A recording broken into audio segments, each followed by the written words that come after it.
So often you'll see women in brothels or in the sex industry in general, they become pregnant in the, it's part of the job. So pregnancy is not uncommon.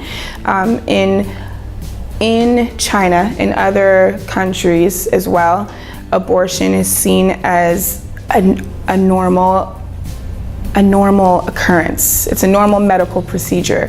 But there's a point where the body is no longer resilient to such a strenuous procedure. In America, we'll see maybe 1 or 2 abortions to be typical for each individual. In China, it's about 6 or 7. So there's a point at which the body will no longer reproduce.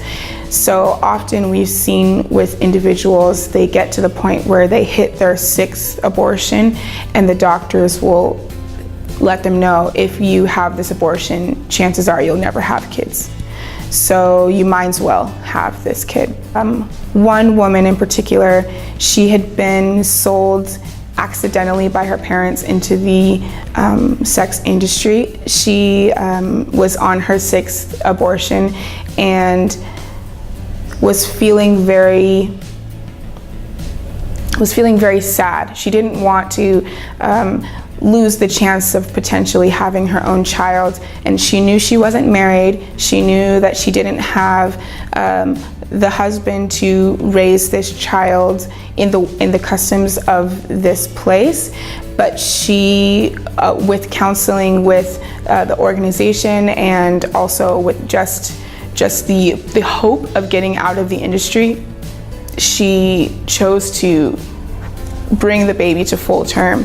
And even when she was about to give birth and the brothel owner wanted her to continue working, she finally was able to get out of the industry completely and move into the safe home. And when she had the baby, she said, "I'm so glad I'm able to have this child and call this child my own, but I don't think that my family will ever accept me. They'll because of the sex industry, because of this child being born out of wedlock, there's no hope in restoration with my family." And within a year, her mother and her grandmother were able to reunite with her and accept her and heal with her and help raise her son to be the person that he is today. So that type of restoration story is the one that people don't believe exists, which often keeps the women bound to the system that they're in. So, but by having that story, she was able to speak to other girls who were feeling as if they couldn't leave the industry, or they couldn't have that child, or they couldn't raise that child or reconcile with their family. She was able to speak from firsthand experience and let them know it's possible. Anything is possible.